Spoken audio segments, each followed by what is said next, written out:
Hello and welcome back to Homeschool Together. Get your tea and coffee and beverage of choice and nestle down next to the fire and watch this video spring. settle down next to the beautiful flowers on your hammock and watch our latest video on the wrap-up of Ancient Civilizations. So we finished it, if you have been following our vlog all along, and you diehard people out there. We know you're watching, we see you every time, and we finished. Yeah, we did all 36 weeks of Build Your Library Level 1. Yes. So we skipped not a week. yeah, we didn't actually. We did the whole thing, and I really didn't modify it a ton. We added quite a few things. There was a couple things that we just wasn't really our jam, so we didn't do it. And we'll talk about that. But yeah, I think the purpose of this video is really just to wrap up how we felt about it after, just coming off the curriculum. Would we do it again if somebody was going to do this for themselves, you or a friend, what would we tell them about what we wish we would do differently with this one, or, some things to watch out for. It's that kind of thing. We're definitely going to do an in-depth walkthrough of the curriculum on another video. So if you're interested in the structure of the lessons and things, look for that. Yeah, we'll do that in a couple weeks. We'll have it come out for you guys. And we're going to do another video that's just going to talk about the spines, all the books, which ones we think are worth purchasing, which ones are better from the library, some alternate spines that we added that we think really enhanced the learning with this. So yeah, this one's a little bit more freeform. Overall, I have a really positive impression of this. I know that you did the bulk of the work with our daughters, but from my perspective, it seems like it was very well laid out. Like the way that it flowed made a lot of sense. 100%, yeah. The books, the literature that was chosen, with the exception of Aru Shah, if you watched the vlog, we just did not care for that. With the exception of that one, I think we really enjoyed all the books.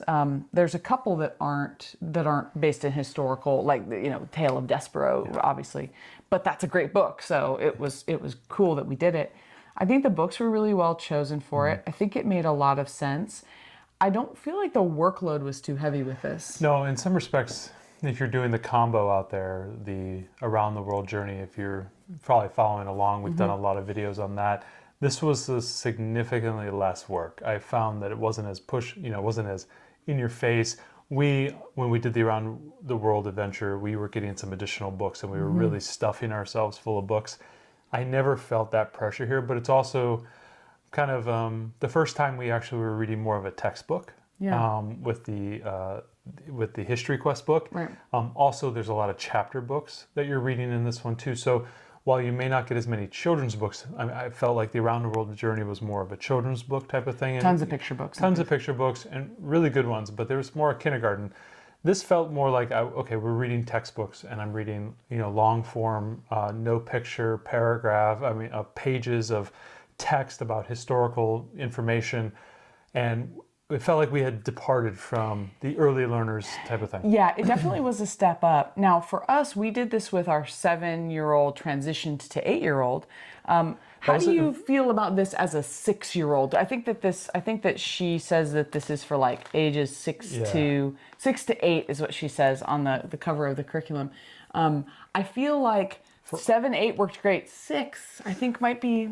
6 was, unless you have a kind of an advanced learner in that respect. I think our younger one could probably do it at 6 because she kind of came along towards the end, and she's almost 5 and she was starting to understand things that we were doing and whatnot. I think 6, you have to have a 6-year-old, you have to gauge it. Are they patient enough to sit through long chapter books? Are they patient enough to sit through a 20-minute reading with no pictures? Is that something they can do? Because I think that's really the crux of it. I mean, we'll go into a little bit more depth on like the kind of the nature journal, the nature stuff, the art stuff, the language art stuff that we did as well. I don't think those are, I think you can have a 6-year-old do that stuff. It's really, can they sit and listen to the chapter books? And that's really, I think, the cornerstone of it. Do you think there's some amount of like them understanding the scale of time though that's a little bit maybe difficult to do at 6 as far as trying to understand where each civilization's place is in history and how they interacted? I mean, some of the concepts were, pretty involved. Yeah, I think with the 36 weeks that we did, I think of those 36 weeks, obviously you're bundling a couple of countries together, like Greece and Egypt and things of that nature. So really, you're hitting about 20 civilizations, and about, I would say, 10 of them, your 6-year-old probably has never heard their names before. Maybe we haven't heard And yeah, but I would find those to be a challenge if you're trying to get them to take something away, Yeah. especially when there's, some of these weeks are only just 1 week long, and it's like, hey, Babylonians, 1 week, or Sumerians, 1 week. And really, how do you get them to remember something? And I feel like this is the moment in the curriculums where I felt like we were starting to expect our children to remember and retain some information. Not like- dates and times and all that Yeah, stuff, but but like big picture things like, oh, the Phoenicians had the alphabet, and ancient China started building the Great Wall, and big things like that. I think they're starting to expect. And I don't know if a 6-year-old could really handle that. I'm not all, but you'd have to really gauge it. I think that would be more of a stretch. I think the 7-year-old, we had done the Around the World journey.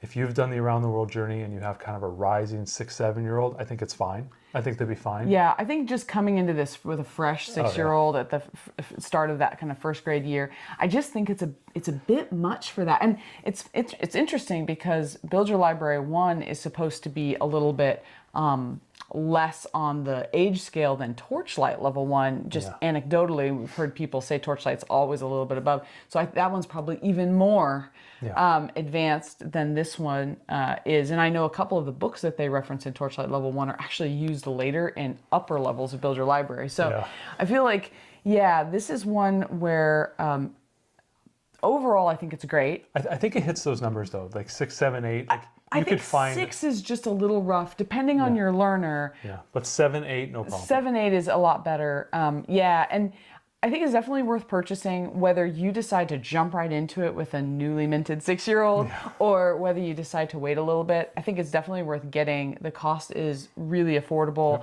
I think it's really quality. And even if this did not suffer at all for us waiting until our daughter was a little bit older. So we did it when she's about 7.5, and we went from about 7.5 until 8.5. And that's kind of like, it was a nice time. It really was, and nothing was too, it was all challenging enough for her. It was all interesting enough for her. I didn't think there was any issue with waiting, really.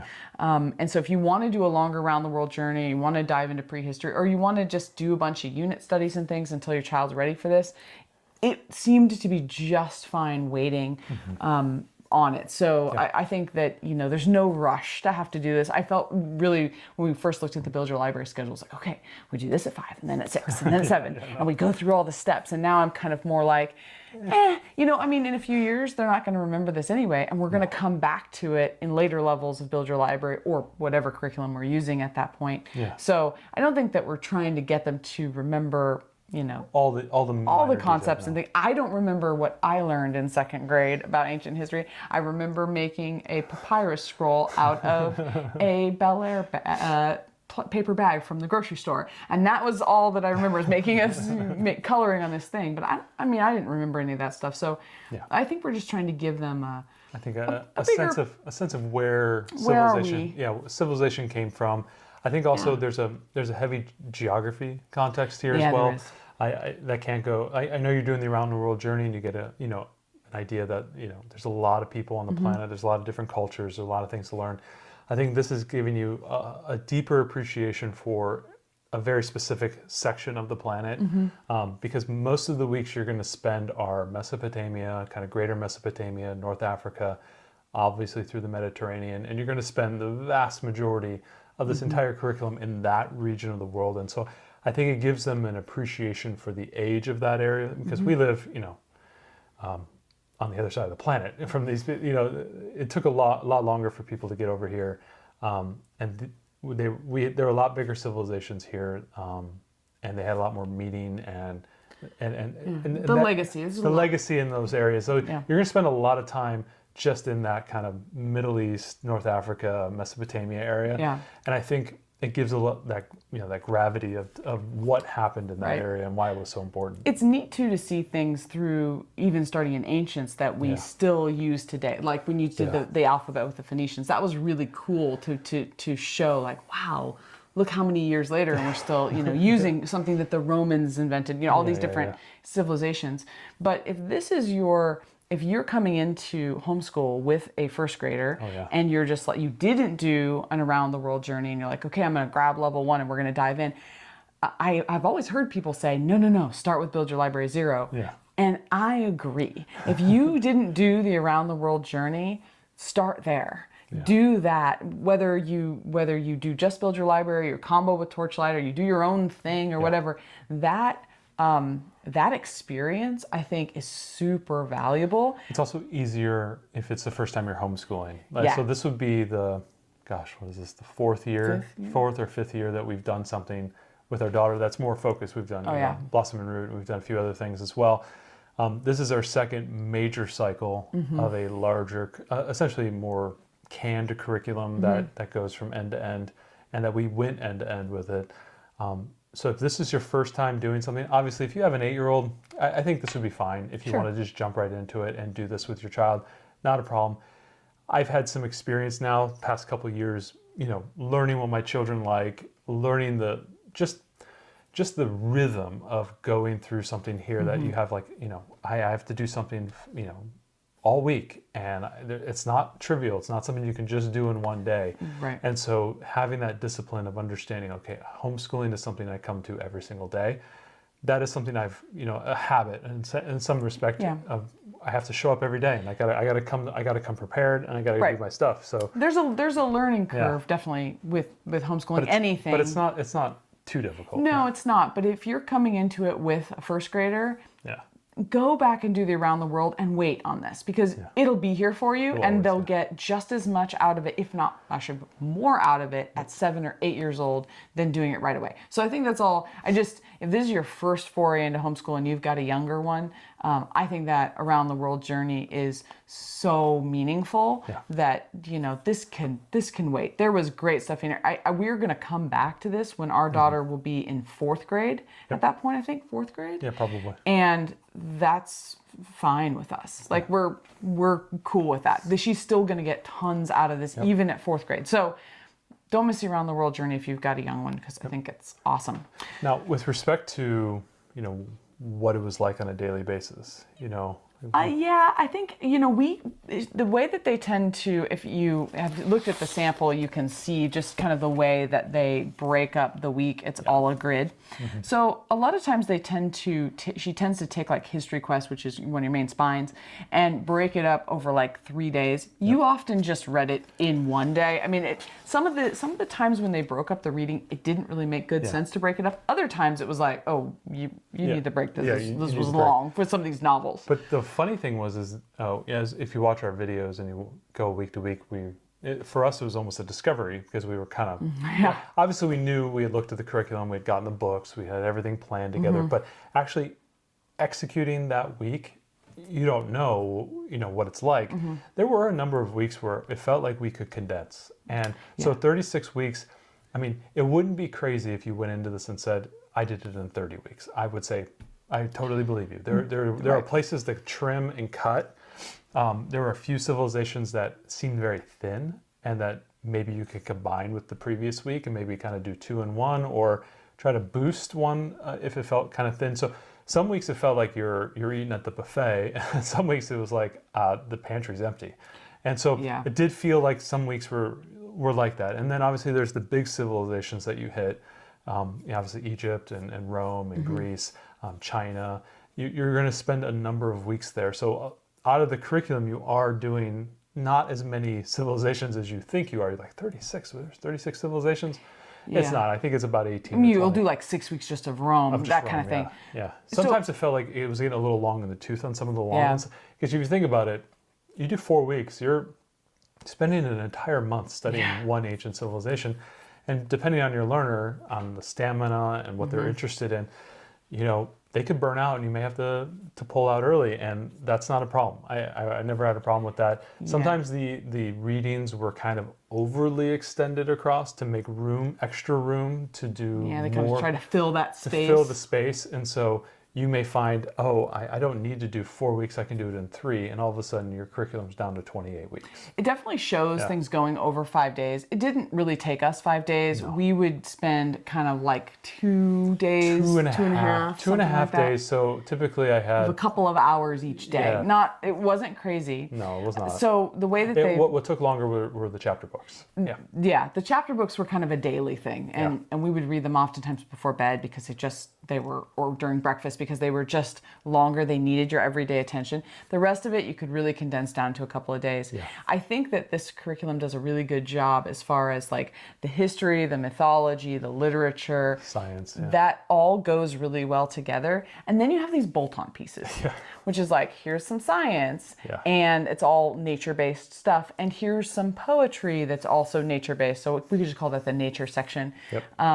And this art that really has to do with artists, famous artists that have not anything to do with this time in history, just, oh, here's Van Gogh, and here's, they're kind of out of the blue artists. I really felt like, those sections, if you don't have another plan for art or for science, like you don't have something else you really want to do, fine. It's totally fine and it's interesting, although we've been doing a lot of, nature study just keeps kind of coming back up, but that's cool. If you don't have anything else you're burning to do, that's awesome. But otherwise, the nature part of this and the art part of this don't have anything to do with what you're doing with the ancient civilization. So you could totally just skip that and add in your own thing. But if you are thinking about making it more applicable, I could easily see doing a science thing where you study the biomes of the areas that kind of emerged in the civilization. That's a great way.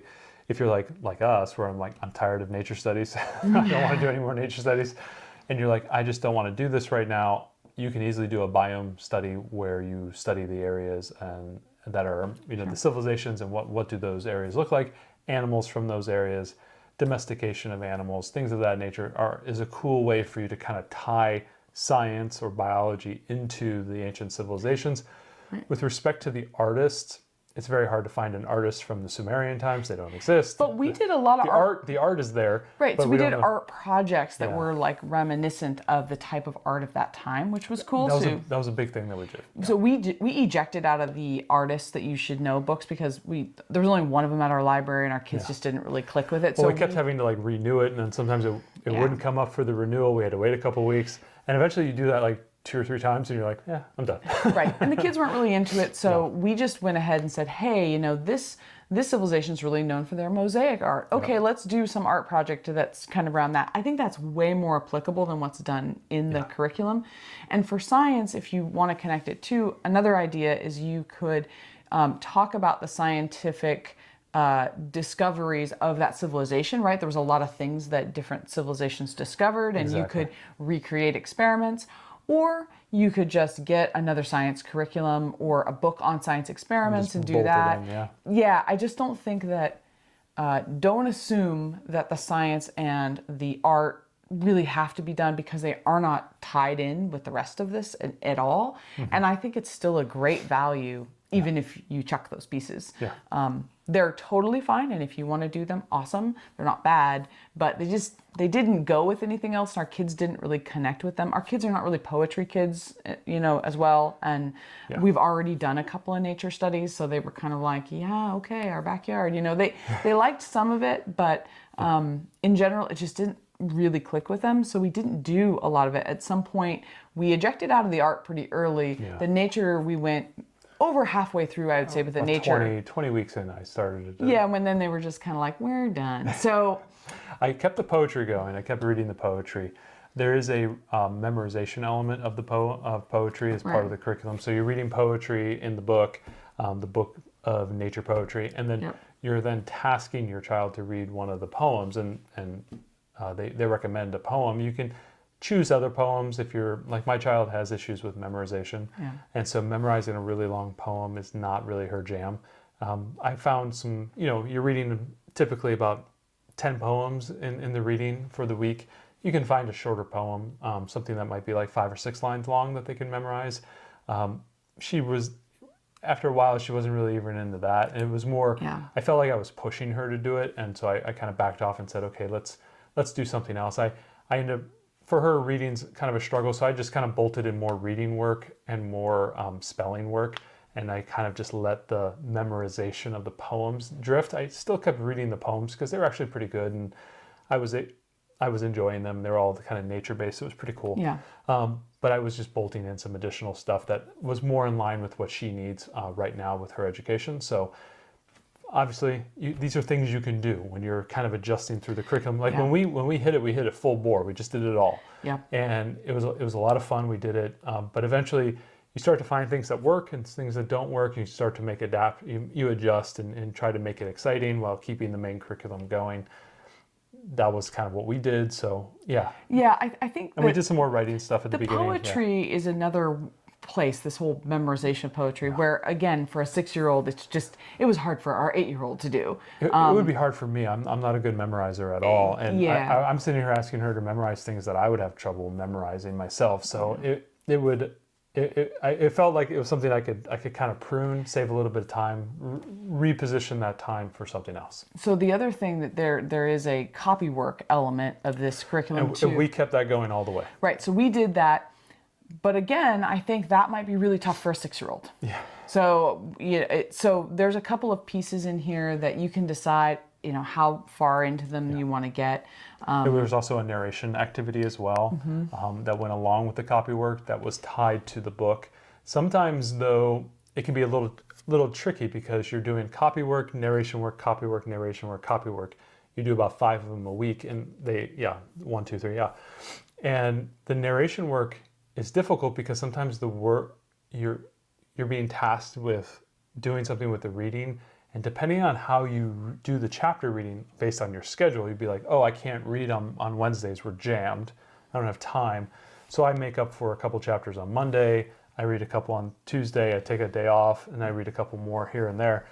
Sometimes you get out of sync, and so you have to be aware of that. And sometimes they give you a lot of narration activities that you can talk about the reading and tasking and whatnot. A lot of times I found that to be I focus more on reading comprehension. So I would be asking my child like, hey, what happened here? And asking her more pointed questions, making sure she's paying attention and understanding the story. There's some activities you can do as well. But I found that those took a little bit more time and she wasn't really as into those as much. And some of them were kind of art-based. And I was like, I want to really put our time into doing art that is more in line with what we're reading about, the civilization, or doing art of like famous people in that civilization and having you color those things while I read. So there's like some efficiency things that I did that were just tweaking and changing. Yeah. And I always say that's the whole point of why we homeschool, so we can make those little adjustments. You can take this and, by the beginning we were doing 100%. And by the very end, we were doing maybe 60% of it. But I had backfilled that 40% with maybe an extra 50% of other things that I was doing. So obviously, make it what you guys want it, make it what's best for your child. That's kind of what we did. So we went into it and then we kind of started tweaking and everything. The environmental stuff was kind of cool. I mean, it wasn't that the nature wasn't cool. It just there was the nature stuff, but there was also this like environmental spine. Remember, it was like, the environmentalists. The environmentalists, and it was all about people who were doing great things in the environment, heroes of the environment. Heroes of the environment. Thank you. And that was a really good book. And actually, we read through that whole book, so that was a great addition. I think and we kept that going while we pruned the nature study. So a couple of areas where it's weak on. Obviously, this is a literature-based curriculum, so it shines with the books, and it really chooses wonderful books. The areas where it's weaker is it doesn't have much integration of media and it doesn't have a ton of hands-on things, which I really feel like... There are some suggestions and stuff, and there's obviously, we'll talk a little bit about the timeline, but... You can show the timeline. Yeah, this is one of the hands-on activities is to make a timeline. So I ended up getting a trifold thing. This is actually the last one. We had to do 3 of them to get through everything, but you can have a good time making your timeline. So this is one of the hands-on projects, and there are a smattering of other hands-on projects through the curriculum. I don't want to make it sound like there's nothing that's hands-on, but I kind of feel like for a first grade curriculum specifically, there needs to be more hands-on things. So if that was one thing I think you should definitely add, it's that. And we sought out media too that would help to reinforce. There's lots of great, National Geographic stuff on Disney Plus about these various civilizations and things. There's lots to see. So I think The curriculum also provides you with some of these cutouts as well. I don't think I think they helped but I also had her doing other drawings as well, kind of mixing it in. But yeah, you're right. It was. I just don't think there's enough hands-on for first grade. I think there needs to be more that they can actually do. We ended up doing a lot of like kind of arts and crafts stuff. We did some building exercises and things of that nature. Yeah, I mean, when it comes to studying about Roman roads and stuff, like, let's do some hands-on things. One of the first things we did when we studied Egypt, we made a giant Rice Krispie Egypt with the Nile and then the pyramids out of Toblerone, and it was delicious. But with all homeschooling, you're very ambitious at the beginning. At the very end, you're sweating, and your shirt's torn. You're like, just the finish line's right here, sweetie. We just got to get there. Right. So we all understand that that's life, Yeah. So and you see that with teachers as well in the public schools. It's like, is it June yet? Yeah. No. And we kind of felt that way when we got to the end. I think you're ready for a change. Yeah, you get a little tired of it. So adding in some food, adding in some activities, some crafts. I think you're just going to need movies as well. If you compare a lot of movies, if you can put some media in, that would be great. It's just that's not the strength of this. This is really strengthened on its books, and those are fabulous. Yeah. But plan that you are going to need to add in something, because I just think kids of that age, they just got to get their hands on something. And if you go back and data mine our videos that we did along the way, if you just go into the show notes for every video, we link a bunch of the videos that we watched. If you're just looking for something quick, just go ahead in those show notes and just grab those links, and you can easily get an hour or two of media that you can smatter in to your week. Yeah, but otherwise trying to look up some good crafts and things. We tend to do paper crafts because we run out of time, then we end up printing coloring pages. Do better than us. Do better. Yeah, do as we say, not as we do. But definitely look up some things to add some hands-on activities, things Pinterest to connect was a good get on some of these activities. Yeah, it actually worked pretty well. Yeah. I think overall, though, it was very positive. We will do this again in a couple of years when our younger daughter comes around. As an adult, like the Around the World journey felt like almost like an episode of the week, right? Mm-hmm. And we talked about this. Sure, because you're in a new country each time. And while you are in a new civilization, the way History Quest is written, we'll talk about that next week with the spines, it really does make callbacks a lot of times to the previous stuff. And with the timeline work, and it just felt like the story of civilization was being told, and it felt like there was a nice through line through that, and it didn't feel as episodic as the Around the World. It just felt like you were leaving, I'm going somewhere new. This felt like, okay, remember last week we talked about this civilization, this week we're talking about this one, and they were right next to each other, they were warring against each other, things like that. It just felt like it was like a one long story that we were telling, so it did feel a little different in that respect.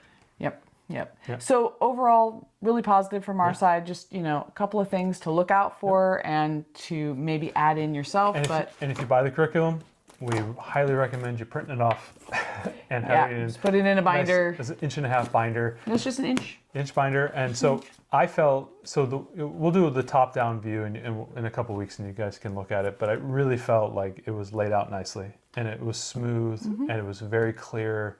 It wasn't confusing. I did not feel the need to modify it constantly, much, no. which is hard for me to resist. We tried at the beginning. So we did add some things at the beginning, but it ended up just being too much. And there was enough goodness here that we didn't feel we had to modify. Yeah. So overall, that's our kind of summation of our 36 weeks. Siskel and Ebert, thumbs up. All right, thanks guys. And next week we'll talk about spines, which ones you should buy and which ones you should get from the library, and some alternate ideas if you can't get a hold of the ones that they list in the curriculum. So stay tuned.